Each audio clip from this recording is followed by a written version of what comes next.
trying to, you know, to Intentaron atacar los petroleros o los barcos que estaban usando, ya sabes, rutas distintas a las que Irán tiene definidas para la región, para el estrecho de Hormuz. Así que de alguna manera fueron atacados por drones. Y Donald Trump salió y publicó un tweet sobre eso. Dijo que 4 drones atacaron uno de los barcos en el estrecho de Hormuz. Y esa es la situación actual. En el caso del Líbano, hubo una reunión entre las dos partes en Washington. Parece que hay un nuevo acuerdo. No sé muy bien qué significa eso. I don't know what does that mean. It's because the what was so interesting Es que after lo the interesante meeting fue on lo the que United pasó States had a después de la huge reunión que tuvieron Irán y Estados Unidos en Suiza, básicamente hablando sobre la situación en el sur del Líbano. Luego ves al presidente del Líbano salir y decir que Israel tiene que retirarse totalmente del país. Por primera vez, ya sabes, están hablando de esa manera. Y después ves el acuerdo en Washington, en Estados Unidos, entre las dos partes. Y claro, ¿cómo ves a esas dos partes? Una es el estrecho de Hormuz, que es tan importante, y la otra es la cuestión del Líbano. ¿Hay alguna esperanza de que todo esto pueda resolverse?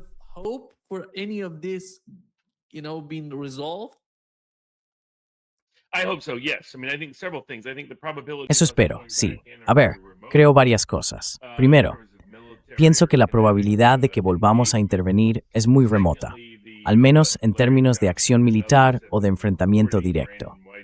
En segundo lugar, lo que Larry Johnson y otros como Brandon Weichert han estado informando, ahora ha sido confirmado por varios medios, que los distintos ataques de Irán contra bases militares estadounidenses, especialmente contra el centro de la Quinta Flota en Bahrein, han dejado muchas de esas bases no solo desocupadas, sino también en un estado que se considera más allá de una reparación significativa. Así que, en cierto modo, el inicio de la retirada de Estados Unidos de Oriente Medio probablemente ya está en marcha.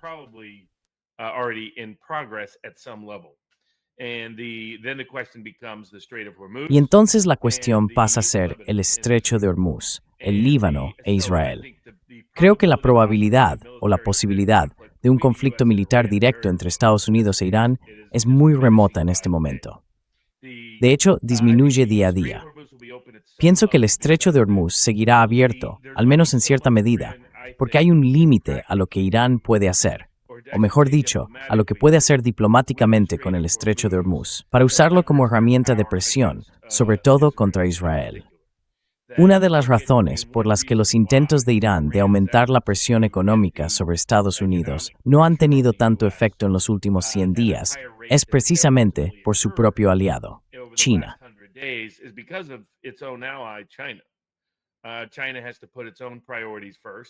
China tiene que anteponer sus propias prioridades, y esas prioridades son la estabilidad en el sur económico global, donde depende de una economía basada en las exportaciones para poder mantenerse sostenible en el entorno económico actual. Hay varios motivos para ello. En parte, los confinamientos por la COVID y sus consecuencias económicas. En parte, la crisis financiera global, que congeló los mercados de liquidez y de capital de una forma que nunca volvió a los niveles anteriores, a 2008. Y también un problema interno con el sector inmobiliario, donde estalló una burbuja, en parte de manera deliberada por las propias medidas del gobierno, pero que aún así ha tenido efectos negativos y repercusiones en toda la economía china.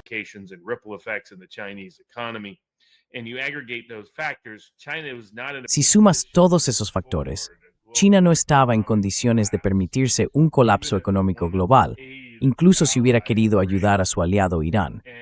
Y la razón por la que el petróleo y el gas nunca llegaron a esos 150 o $200 que muchos pensaban, teniendo en cuenta el tiempo que el estrecho estuvo cerrado, es porque China estaba vaciando de forma masiva sus propias reservas estratégicas, que son mucho mayores que en cualquier otro lugar del mundo.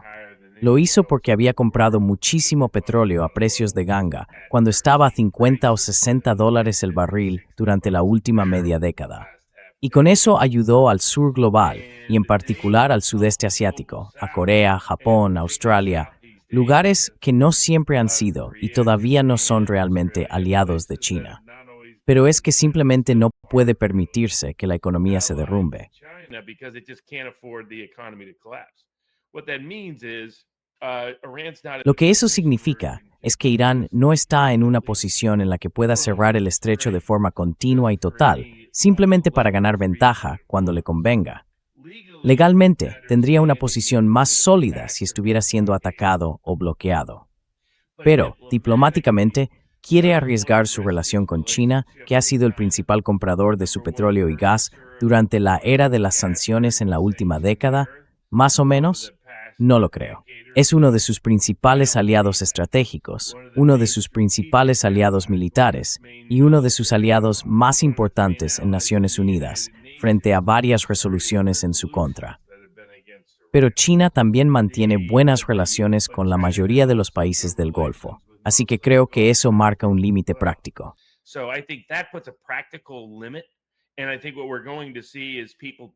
Y creo que lo que vamos a ver es que la gente empiece a probar hasta qué punto eso puede funcionar. Algunos de nosotros le hemos estado diciendo a la administración que el bloqueo y la amenaza de un conflicto militar le dan a Irán una excusa para cerrar el estrecho. Y aunque China esté ofreciendo una especie de válvula de escape, esa válvula se va a agotar tarde o temprano.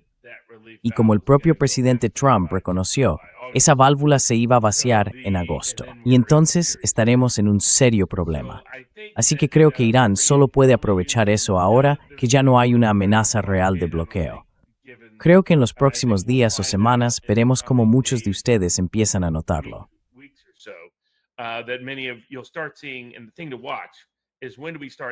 Y lo que hay que observar es, ¿cuándo empezamos realmente a traer a casa a las tropas estadounidenses? ¿Cuándo empezamos a traer de vuelta los portaaviones, los buques de guerra, los grandes barcos a las costas de Estados Unidos? ¿Cuándo se empieza a ver que regresan algunos de los grandes aviones y parte del despliegue militar, esos más de 50,000 soldados aproximadamente? ¿Cuándo se ve, más allá del nivel habitual, que todo eso vuelve a casa? No se ven esfuerzos reales por reparar las bases que han sido tan duramente golpeadas. Si se observa que esa retirada empieza a producirse, entonces el riesgo de un conflicto militar directo entre Estados Unidos e Irán disminuye mucho. Y eso a su vez significa que Irán solo puede ejercer una presión limitada en el estrecho de Hormuz.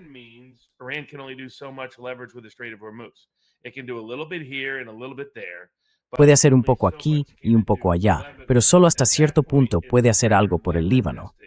En ese momento, su mayor influencia sobre Israel pasa a ser su capacidad de atacar a Israel, sobre todo de hacerlo sin el respaldo ni el apoyo de Estados Unidos. Lo que hizo el vicepresidente Vance, que es el verdadero artífice de este acuerdo, de conseguir cualquier acuerdo, fue negociar y moverse con habilidad por el terreno tan complicado de Washington, D.C., el lobby israelí y la mentalidad de Ray Lear del presidente Trump. No sé si lo viste, pero Irán había aceptado la teoría que Larry Johnson y yo habíamos planteado, que era que Trump ya no es el mismo Trump.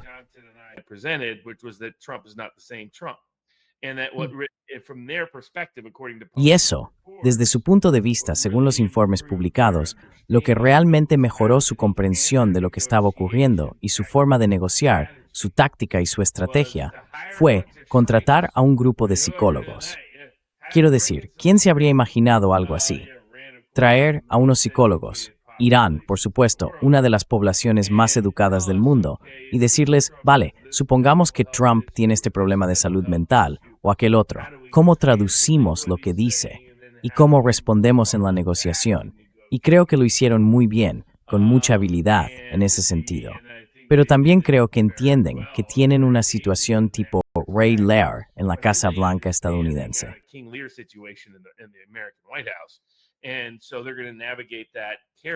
Así que van a manejar eso con mucho cuidado.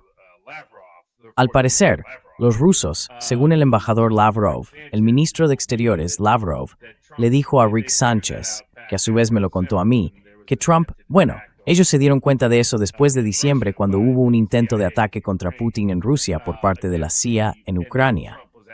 Y Trump actuaba como si no recordara lo que había negociado en agosto pasado en Anchorage. Así que creo que, dadas esas circunstancias, el factor decisivo ahora es, van a empezar Israel e Irán otra guerra entre ellos, sin participación de Estados Unidos. Y según se transmitió el mensaje, hasta cierto punto. La última vez que Irán atacó a Israel, Estados Unidos no los defendió.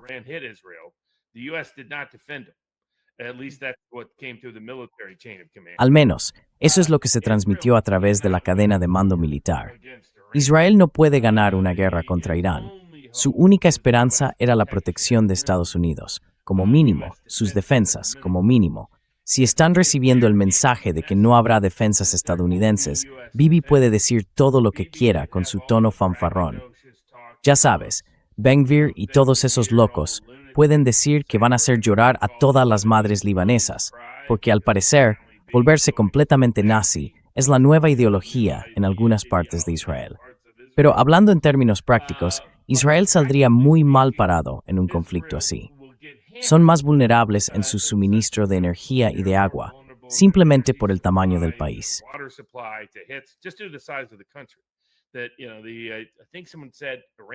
Creo que alguien dijo que Irán es como 93 veces más grande que ese territorio.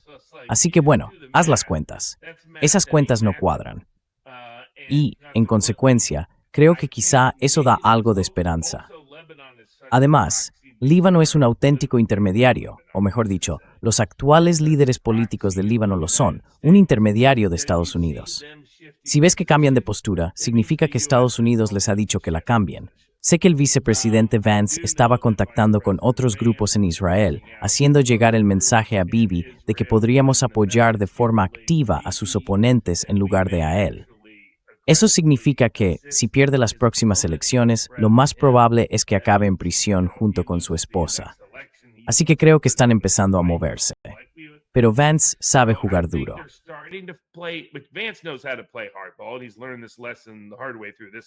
Ha aprendido esta lección por las malas, con esta desafortunada aventura militar.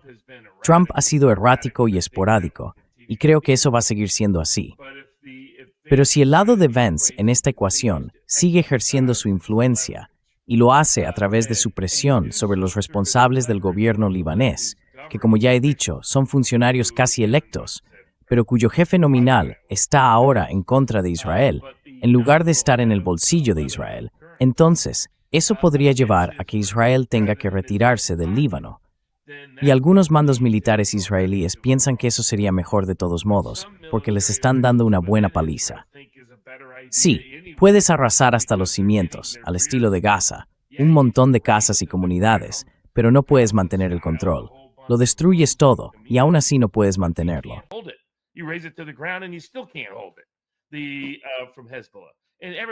La amenaza de Hezbollah, y todo el mundo sabe que no van a acabar con Hezbollah. Y Líbano ha sido el cementerio de los proyectos del Gran Israel desde hace ya unos 40 años. Pasó en los años 80, pasó en el 2000.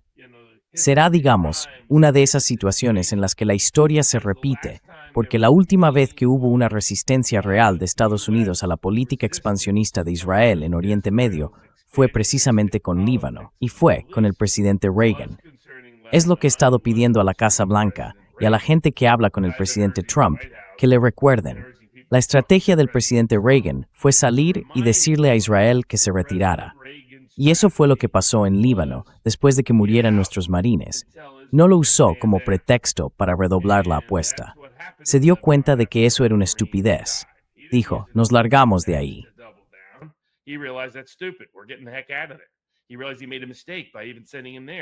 Se dio cuenta de que había cometido un error al enviarlos allí. Y lo siguiente que entendió fue que para lograr la paz en Líbano era necesario que Israel se retirara. Llegó a usar palabras como holocausto. Todo eso es lo que los Mark Levin de este mundo fingen que no existe en la historia de Reagan. La historia de Reagan no es la fantasía del tipo, démosle una oportunidad a la guerra de Mark Levin. Es más bien la de salgamos del Oriente Medio, digámosle a Israel que se quede dentro de sus fronteras y metamos a Bibi de nuevo en su caja. Y si Trump, o mejor dicho, la administración, porque no siempre está claro dónde está Trump en un día cualquiera, si la administración consigue hacer eso, entonces creo que podríamos tener al menos un alto el fuego manejable a corto plazo entre Líbano e Israel. Algo que hace solo 2 semanas habría dicho que era muy poco probable.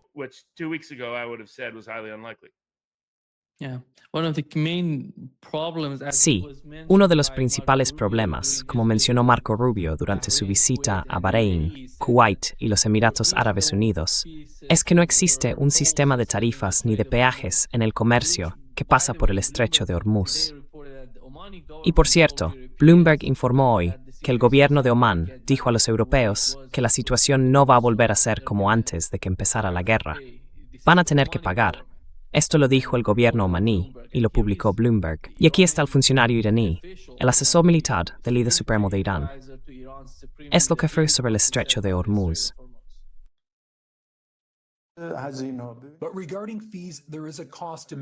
Pero en cuanto a las tarifas, hay una dimensión de costes en este asunto. Hay un debate sobre los peajes, sobre las tarifas. Nuestra conversación actual trata sobre los costes del servicio en el estrecho de Hormuz. Sí, queremos mantener la seguridad del estrecho de Hormuz. Queremos proteger su entorno. Debemos establecer mecanismos de seguro para que si ocurren incidentes, los barcos que tengan problemas estén cubiertos y así se reduzca su riesgo. Y cuando ofrecemos todo esto, esos costes no pueden salir del bolsillo del pueblo iraní. Esos costes deben cobrarse a quienes transportan petróleo a través de este estrecho.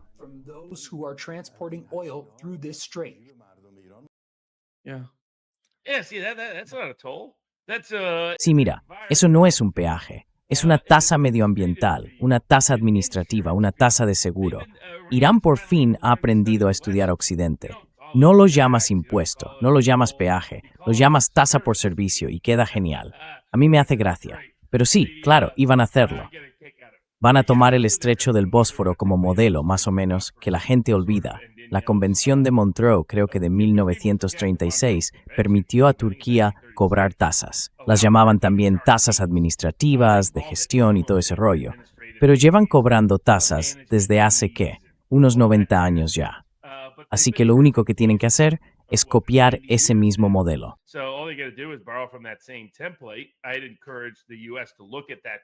Yo animaría a Estados Unidos a mirar ese modelo como un modelo manejable. Pero claro, cuando Trump oye eso, dice algo como, ah, sí, vale, pues deberíamos cobrar tasas, deberíamos hacernos con el control. De hecho, deberíamos quedarnos con el 20% de su petróleo. Y es como, vale, o sea, ¿quieres cobrar tasas 100 veces más altas de lo que está planteando Irán? ¿Cómo se supone que eso va a ser manejable? Así que pensé, mejor no se lo digáis a Trump, pero los demás sí pueden usarlo como modelo. Y por supuesto, va a pasar. Entienden la ventaja que eso les da, una ventaja que se mantiene en el tiempo. Aunque claro, hay límites a esa ventaja, sobre todo por sus alianzas diplomáticas.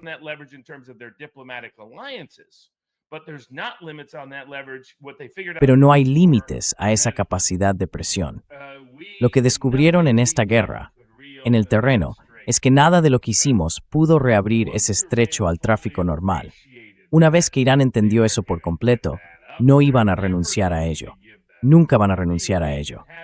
De hecho, pueden mantenerlo en lugar de entrar en una carrera armamentística nuclear en Oriente Medio, algo que en realidad nunca han querido hacer. Solo era un intento de ganar influencia frente a las sanciones.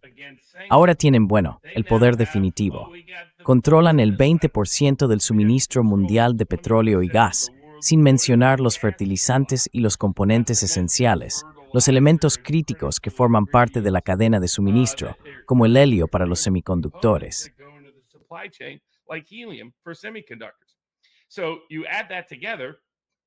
Si juntas todo eso, está claro que van a mantener un control muy estricto. Y ese control exige ciertas rutas aprobadas, ciertas estructuras de tarifas aprobadas, ciertos sistemas de licencias aprobados. Es la forma en que Estados Unidos y la Unión Europea crearon esas imposiciones burocráticas de estilo globalista para tener un poder de vigilancia permanente. Lo hicieron a través de normativas, licencias, permisos y tasas especiales, todo eso. Saben perfectamente que no se trata tanto de recaudar dinero, sino de controlar el tráfico para poder activar o desactivar esa llave cuando quieran.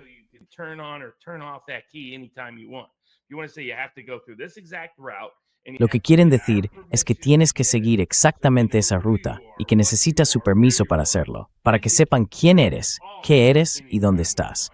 Así pueden desconectarte cuando quieran. Y sí, van a seguir haciéndolo, sin ninguna duda. Vance sabe que van a seguir haciéndolo. Sabe que ese barco ya zarpó, literalmente. Así que en consecuencia es simplemente aceptar la situación. Trump, en su mente, nunca lo aceptará. Pero da igual. Por eso dijeron, bueno, pongamos que acordaste no cobrar peajes durante 60 días en el memorando de entendimiento. No dijeron que nunca podrías cobrar tasas relacionadas con la gestión del estrecho.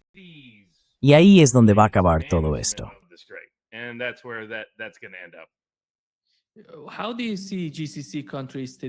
¿Cómo ves hoy a los países del Consejo de Cooperación del Golfo?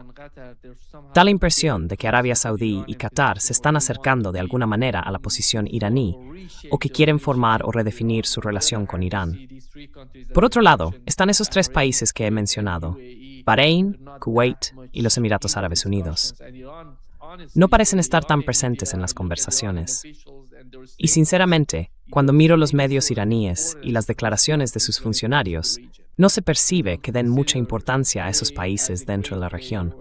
No consideran a Kuwait un actor relevante, ni a Bahrein, ni siquiera a los Emiratos. Ven a Qatar, Arabia Saudí y Omán como los principales actores regionales.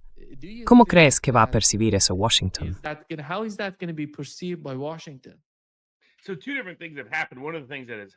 Han pasado dos cosas distintas. Una de las cosas que ha ayudado a Vance a conseguir este posible acuerdo de paz y un alto el fuego más significativo sobre la mesa ha sido el cambio de postura de algunos países de Oriente Medio, especialmente en los estados del Golfo.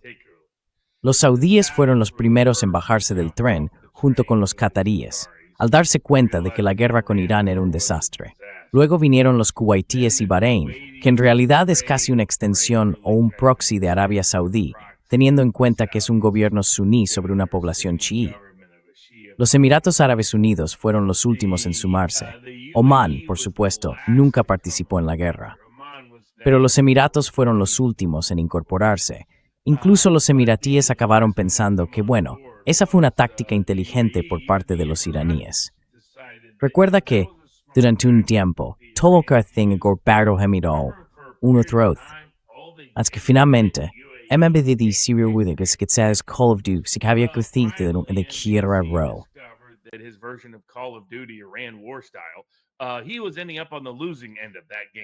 Acababa perdiendo en ese juego la mayoría de las veces. Y al final, por eso están liberando fondos. Van a mentir sobre esto y tratarán de encubrirlo, pero forman parte de ese flujo de dinero. Ahora, parte de ese dinero en realidad viene de Estados Unidos, disfrazado como si fuera de Emiratos Árabes Unidos. Vas a ver mucho de ese tipo de maniobras solo para alimentar el ego de Trump, para que no lo comparen con Obama. Pero incluso el propio Trump decía que las sanciones eran una tontería, que solo debilitaban el sistema financiero estadounidense. En realidad, es dinero de Irán. Cosas que, sinceramente, no pensé que llegaría a decir. Pero bueno, eso te da una idea de hasta qué punto se dio cuenta de que estábamos a punto de caer por el precipicio. Y consiguieron volver a ponerle rumbo, en una dirección algo mejor, a pesar de su inestabilidad emocional y del discernimiento en su forma de tomar decisiones.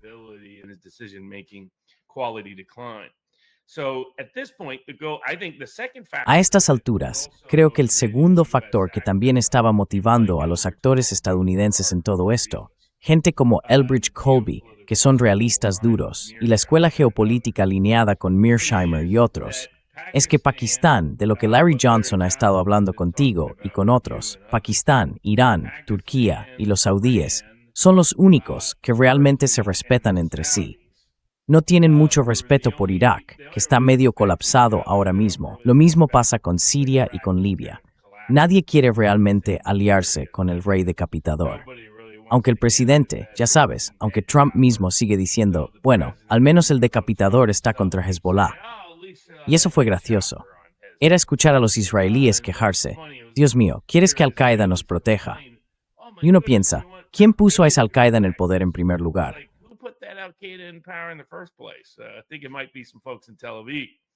Creo que puede que sean algunos en Tel Aviv. Quizá deberías haberlo pensado antes de hacerlo. Pero al final el resultado es que Pakistán, Irán, Turquía y Arabia Saudí son ahora considerados las verdaderas potencias regionales. Todos los demás son pequeños. Quiero decir, sobre todo desde una perspectiva persa, tienes todas esas fronteras trazadas de forma arbitraria por los británicos, ya sabes, en los años 20 y 30, para ayudarles a gestionar y controlar el estrecho de Hormuz y también el canal de Suez. Y no respetan realmente a esos pequeños clanes que fueron colocados en el poder por Occidente, y que bueno, ellos ven como decadentes. Los ven en declive, los ven sin legitimidad democrática, pero sobre todo los ven como pequeños chihuahuas.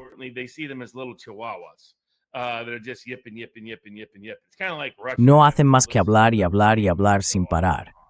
Es un poco como si Rusia tuviera que escuchar a Lituania quejarse todo el rato. Es como decir, podríamos llegar a vuestro país y acabar con todo en 2 horas, si quisiéramos. Así que en lugar de eso, creo que veremos formarse una especie de OTAN islámica. Y hay gente, en el entorno de Colby y en otros grupos, que no está muy entusiasmada con esa idea, porque preferirían que Estados Unidos siguiera teniendo una presencia de poder importante, pero sin bases militares. Pero está ocurriendo de todos modos, porque hemos fracasado tan estrepitosamente en esta guerra, que no ha quedado otra opción más que los saudíes, los pakistaníes y los turcos empiecen a plantearse alinearse con Irán, en lugar de enfrentarse a él. Y todos ellos ven cada vez más a un gran Israel como su mayor amenaza en la región.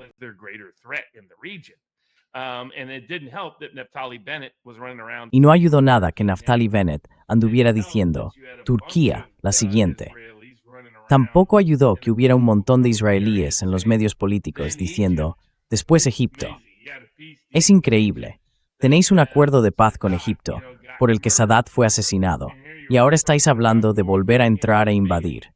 Le estáis diciendo a todo Oriente Medio que ningún acuerdo es honorable, que ningún pacto es algo que no vayáis a romper, que ningún alto el fuego significa realmente alto el fuego cuando se trata de vosotros. Y están empezando a ver a Israel como el problema. Israel es el elemento fuera de control en la región. Y creo que veremos formarse de hecho una especie de OTAN islámica, prácticamente, para ofrecer garantías de seguridad a todo Oriente Medio, con un respaldo político que ya no vendrá de Estados Unidos o de Europa, sino de Rusia y de China.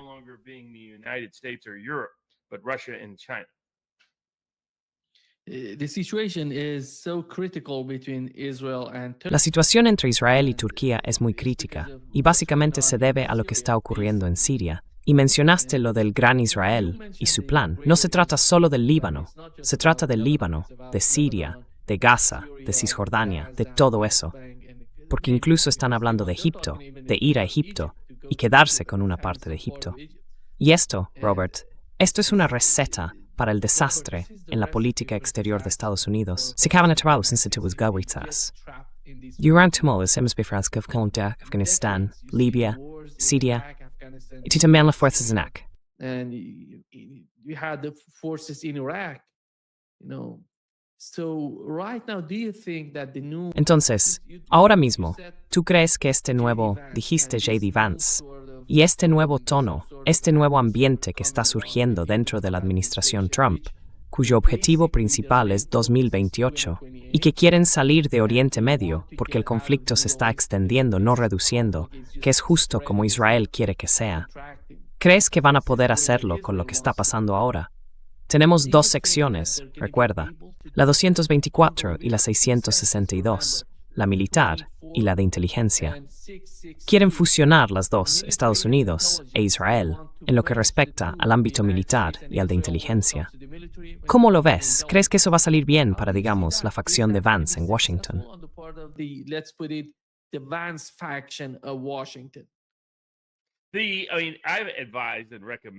Quiero decir, he aconsejado y recomendado a gente dentro de la administración que si Trump va en serio y si Israel y Bibi siguen actuando por su cuenta, como solemos decir aquí en Estados Unidos, entonces, el efecto neto de eso es que lo que Trump tiene que hacer no es solo criticar a Israel de forma retórica, algo sobre lo que muchos dudan, tanto de su sinceridad como de sus intenciones, sino salir públicamente y decir que vetará a Israel.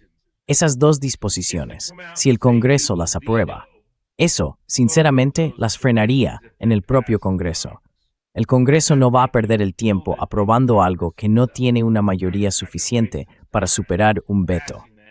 Y creo que el presidente debería hacerlo, Sé que hay gente en el entorno de Vance que le está animando a hacerlo.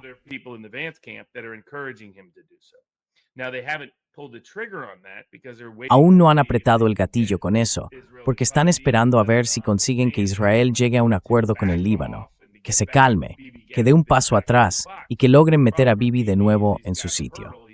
El problema para Bibi es que tiene un obstáculo. La continuidad del conflicto y su carácter cada vez más intenso son lo que ha mantenido a Bibi en el poder y ha retrasado su juicio penal durante años. Y si consigue que eso siga así y vuelve a ser reelegido, probablemente no vaya a prisión. Pero si no logra mantenerlo y no es reelegido, entonces sí irá a prisión, y su esposa también. Dadas las acusaciones y lo estricto que es el sistema judicial israelí, no parece que tenga muchas defensas a su alcance.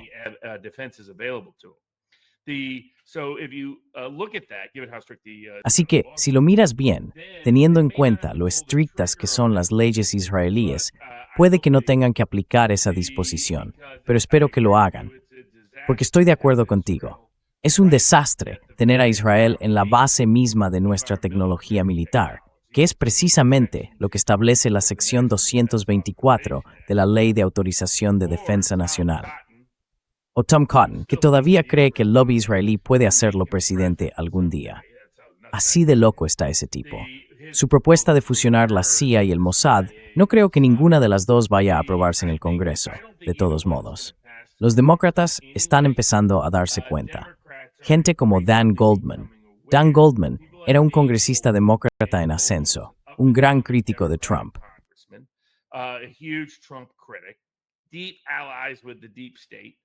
Aliado profundo del llamado Estado Profundo. Apoyó muchos de los intentos de destituir a Trump. Representaba uno de los distritos del Congreso más judíos de todo Estados Unidos, creo que el más. Y ahora acaba de perder las primarias. Y no es que haya perdido por poco, perdió por 30 puntos. Lo arrasaron. Lo humillaron frente a una candidata cuya principal diferencia era su postura sobre Israel. Dijo, rompamos con Israel. Nada de más acuerdos con Israel. Nada de más ayuda a Israel. Nada de más cobertura diplomática para Israel. Nada de más cooperación militar con Israel. Y de hecho, todos los candidatos contrarios a Israel, respaldados por Mamdani en el área de Nueva York, que, recordemos, es la zona más judía de Estados Unidos, ganaron frente a los titulares institucionales o a los apoyados por AIPAC.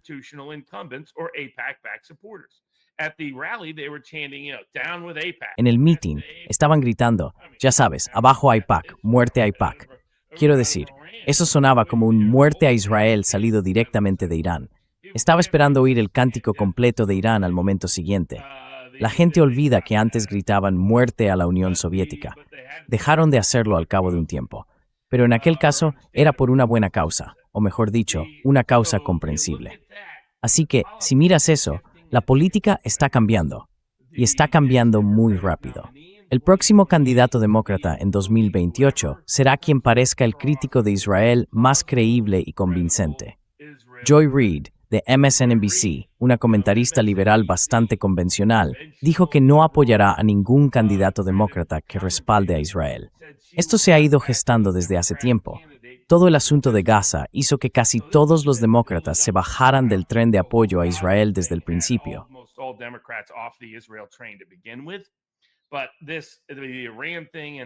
Pero todo este asunto de Irán, el de Líbano, el de Siria, y además lo de los archivos de Epstein, ha hecho que prácticamente nadie en el Partido Demócrata.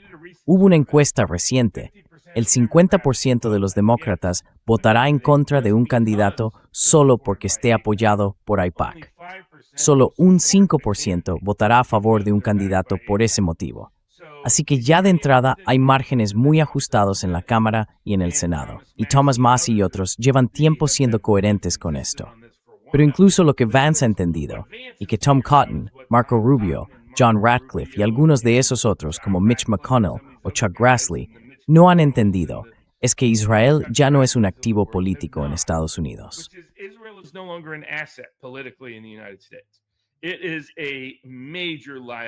Es un gran problema, y Vance se ha dado cuenta de eso. Por eso dice que tenemos que acabar con la relación especial con Israel, que no debería ser diferente, por ejemplo, de la que tenemos con Francia.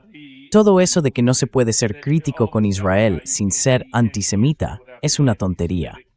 De hecho, señaló que su buen amigo Charlie Kirk estaba muy preocupado por la influencia excesiva del lobby israelí en Estados Unidos.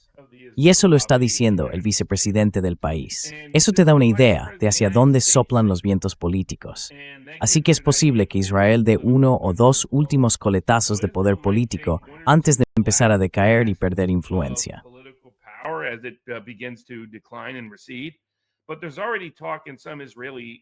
Pero ya se comenta en algunos sectores del lobby israelí que necesitan retroceder y dar marcha atrás si quieren volver a tener poder en el futuro.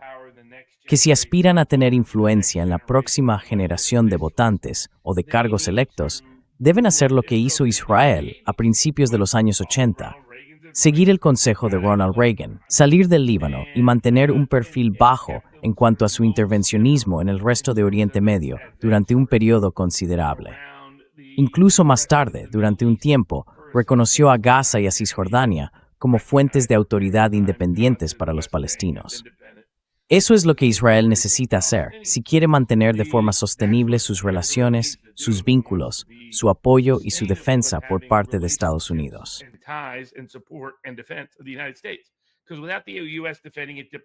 Porque sin que Estados Unidos la defienda diplomáticamente en la ONU, sin que le proporcione ayuda militar, sin que le dé apoyo en defensa, sin un montón de barcos y aviones estadounidenses listos para proteger a Israel, Irán podría acabar con ellos en un mes. Así que tienen el elemento disuasorio definitivo, las armas nucleares. Nadie va a intentar aplastar a Israel solo por hacerlo, pero servirán para disuadir a Israel cuando se vuelva agresivo o demasiado aventurero. Y ahí es donde esta guerra ha provocado un cambio radical en la geopolítica. La gran ironía es que Bibi Netanyahu consigue su sueño utópico de una guerra y acaba con una pesadilla distópica para el proyecto del Gran Israel por culpa de ello.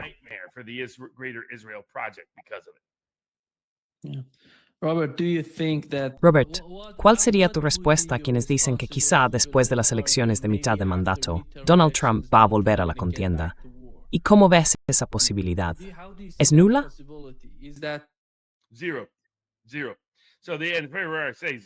Cero. Dicen que es cero. Pero hay dos razones para eso. La primera, que Trump se ha dado cuenta de lo desastroso que fue todo aquello. No quiere volver a tocar ese tema. A pesar de lo imprevisible que puede ser en sus decisiones, ha llegado a reconocerlo. Y eso se notó claramente la semana pasada, en lo agresivas que fueron sus declaraciones. Y por un momento lo vimos, todos lo vimos, dijimos, Trump, porque era capaz de coger un asunto tan complejo como el de Israel y Líbano y explicarlo de una forma que cualquiera podía entender. Alguien sentado en una cafetería, sin necesidad de tener un doctorado en geopolítica, lo captaba enseguida. Decía algo así como, mira lo que pasa, un pequeño dron cae en el desierto y Bibi Netanyahu va y destruye otro bloque de apartamentos. Y pensé, exactamente, eso es. Me pregunté, ¿por qué no hemos dicho eso siempre?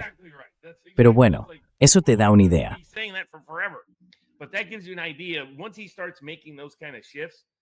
Una vez que empieza a hacer ese tipo de cambios, no suele dar marcha atrás.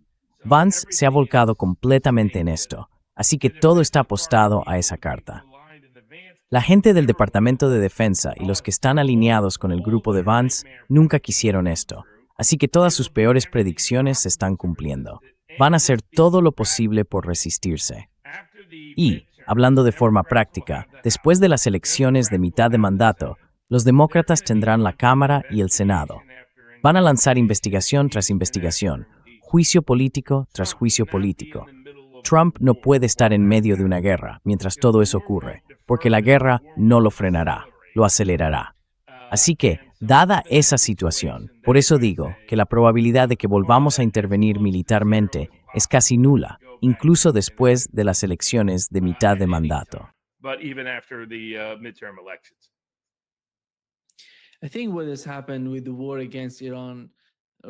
Creo que lo que ha pasado con la guerra contra Irán, Robert, ha sido enorme, porque para Israel era un gran sueño lograr un cambio de régimen, al menos en Irán.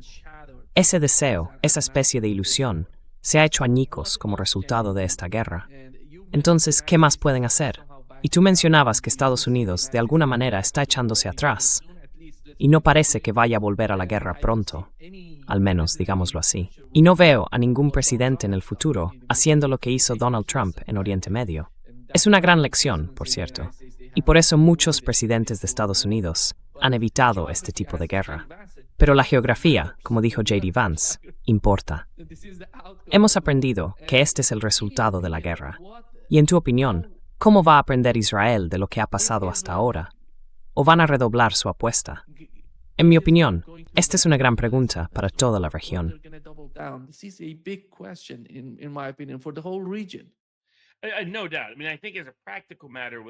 Sin duda, quiero decir, creo que en la práctica, sin el apoyo de Estados Unidos, su capacidad para actuar de forma aventurera en la región está muy restringida y limitada. Así que mientras Estados Unidos ejerza su influencia, como ha señalado Joe Kent, se puede contener a Israel. Y esto se remonta a la opinión pública en Estados Unidos y a las acciones que siguieron a partir de ahí. Cada vez que Israel es percibido dentro de Estados Unidos como el agresor, como matón, y esto es Rabban Canal de Suez, también a varios incidentes en el Líbano, y especialmente en ciertos aspectos de Cisjordania.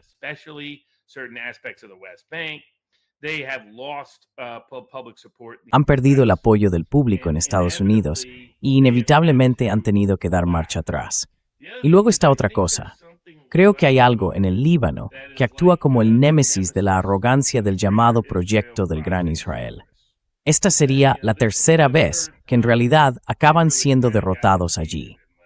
Fueron derrotados en los años 80, derrotados a principios de los 2000, y ahora de verdad han vuelto a ser derrotados. Arrasan todo ese territorio hasta dejarlo en ruinas, y aún así siguen perdiendo un par de soldados al día, algo a lo que en Israel no están nada acostumbrados, y además a manos de un grupo que hace solo un año decían que estaba completamente descabezado y destruido.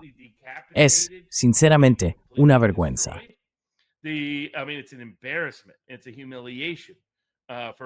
Es una humillación para Israel. Así que creo que hay cosas que pueden intentar hacer. Pero, por ejemplo, como Vance es el tipo clave, no pueden deshacerse de Trump sin deshacerse también de Vance. Bueno, tienen que quitar a Vance antes de intentar quitar a Trump. Y eso no es nada fácil políticamente. Están perdiendo poder en el Congreso, porque el Congreso está leyendo las encuestas. Quiero decir, el nieto de Jack Kennedy se presentó. Se casó con una familia muy pro-israelí y se presentó al Congreso en Nueva York con $25 millones y acabó en un lejano tercer puesto, casi cuarto. Sacó como un 10% de los votos y pensó que presentarse con una postura pro-israelí sería la forma de ganar las elecciones.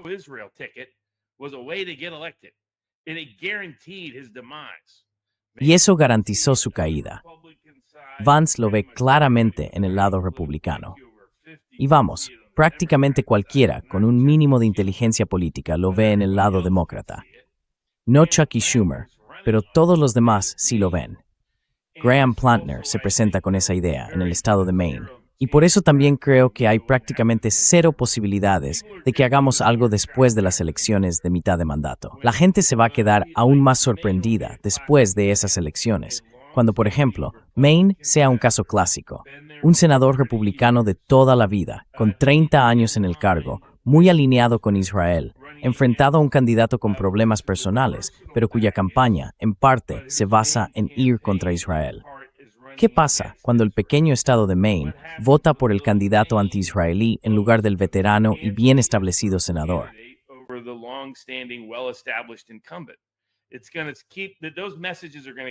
Esos mensajes van a seguir extendiéndose, van a seguir haciendo eco. Y bueno, ya ha pasado. Se han visto pequeños indicios en Europa. Por ejemplo, la derecha neerlandesa se alineó fuertemente con Israel. ¿Y qué pasó? Que obtuvieron peores resultados en las elecciones. El candidato reformista, Matthew Goodwin, un tipo muy inteligente, profesor británico, experto en populismo, pero por alguna razón decidió que, Israel era la causa. Y mira, Nigel Farage empezó a comportarse así en cuanto olió el número 10. Decía, voy a estar ahí, voy a estar ahí. Y todos estos tipos tienden a empezar a dar marcha atrás en sus políticas en cuanto pueden saborear el poder.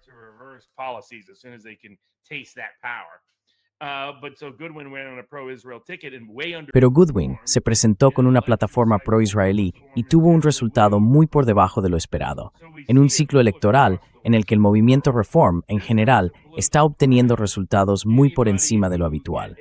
Y eso lo vemos en todo el mundo occidental. Israel se ha convertido en un paria político. Y eso limita, en la práctica, la ventana de oportunidad de Israel, las opciones que realmente tiene sobre la mesa.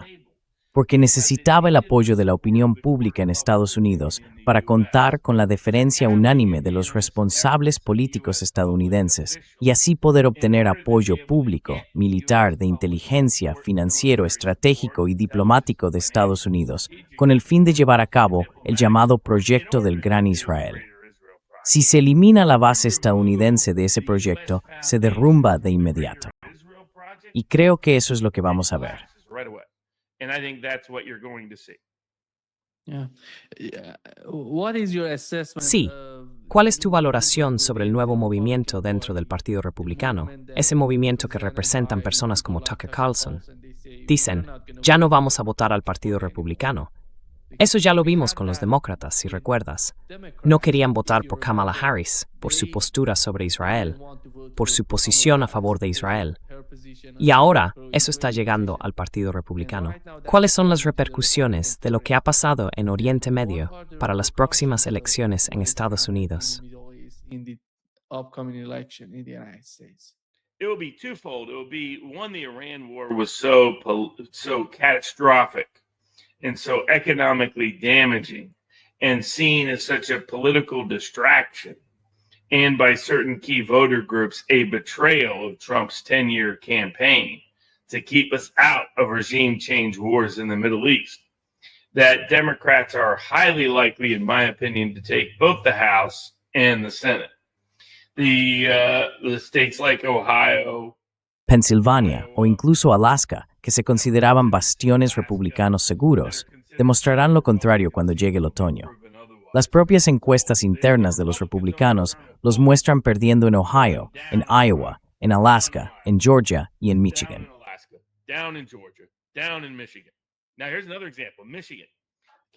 Ahora, aquí tienes otro ejemplo. En Michigan, el candidato que probablemente será nominado por el Partido Demócrata, un candidato cuyo nombre es algo así como Al-Said. Así que, ya sabes, no hace falta ser un genio para imaginar cuáles son sus opiniones sobre Israel, está utilizando el escepticismo hacia Israel para ganar peso dentro del Partido Demócrata. Y las encuestas de opinión realizadas por organizaciones independientes, que no están vinculadas a ninguna de las campañas, muestran que le va mejor que a cualquier otro frente a Mike Rogers. Creen que Rogers conseguirá el apoyo de muchos votantes judíos en los suburbios de Detroit, y que eso llevará, de hecho, al éxito del candidato republicano, Mike Rogers.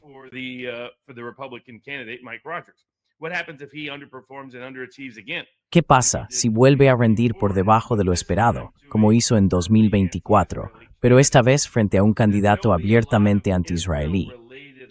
Habrá muchas elecciones en noviembre relacionadas con Israel que podrían indicar que Estados Unidos quiere divorciarse de Israel.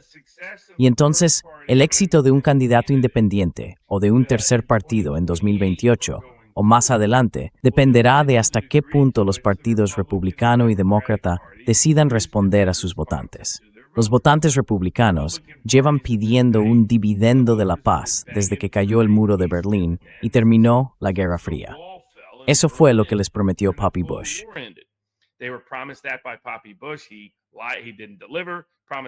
No cumplió. Lo prometió George W. Bush y no cumplió. Lo prometió Trump en su primer mandato y en gran parte sí cumplió. Pero Trump en su segundo mandato ha hecho justo lo contrario, incluso peor que George W. Bush en muchos aspectos. Esta guerra nos va a costar al menos $1 billón si tenemos en cuenta todos los costes directos e indirectos durante la próxima década o más. Justo el tipo de guerra que Trump dijo que jamás libraría, y por la que, según él, alguien debería ser destituido si la emprendía. Así que, si miramos todo eso, la pregunta es, ¿pueden cumplir los republicanos? ¿Pueden cumplir los demócratas?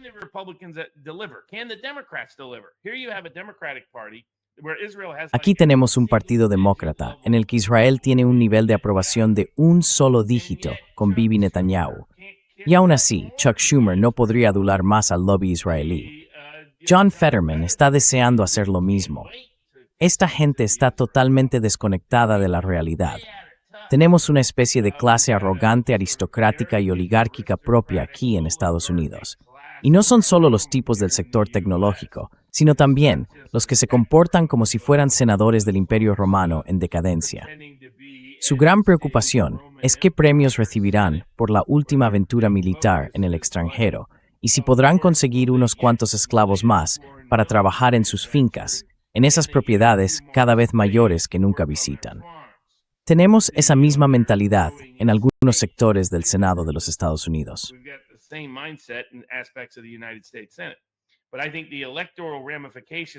Pero creo que las repercusiones electorales seguirán notándose en Estados Unidos. Y si los partidos republicano y demócrata no cumplen con las expectativas de sus bases, sobre todo en temas como Israel y las guerras en el extranjero, veremos un gran auge de candidatos independientes y de terceros partidos en el país. Algo parecido a lo que pasó con Ross Perot en 1992, con Ralph Nader en el 2000, o, como muchos ya han olvidado, con Robert Kennedy en 2024.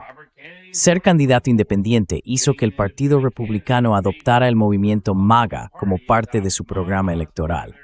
Y si miramos más atrás, George Corley Wallace, en 1968, y ahora no me sale el nombre, el otro Wallace que se presentó en 1948 junto con Strom Thurmond.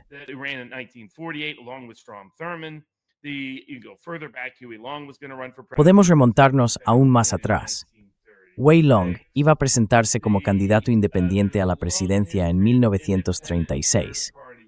Hay una larga historia de candidaturas independientes o de terceros partidos que no siempre ganan, pero que a menudo cambian el diálogo, cambian la conversación, porque los partidos institucionales se adaptan para intentar atraer a ese grupo de votantes, o en este caso, simplemente para cumplir con los grupos de votantes a los que han estado traicionando. Y luego, Estados Unidos y el Reino Unido tienden a ir en paralelo. Así que se puede retroceder mucho más. El movimiento obrero en el Reino Unido, el Partido Laborista, empieza a crecer justo cuando el movimiento sindical toma el control del Partido Demócrata en Estados Unidos, a finales de los años 20 y principios de los 30.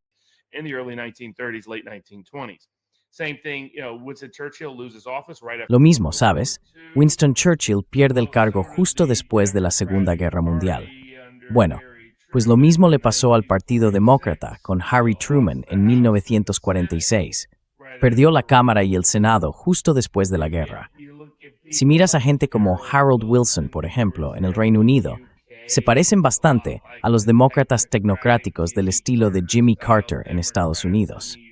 Luego llega Margaret Thatcher a Londres, un año antes de que Ronald Reagan llegue a la presidencia en América. Después, tienes a John Major en el Reino Unido, al mismo tiempo que Poppy Bush en Estados Unidos. Luego aparece Tony Blair en el Reino Unido, al mismo tiempo que Bill Clinton en Estados Unidos. Y más tarde llegan los tipos como David Cameron, que se parecen mucho a los Paul Ryan de allí.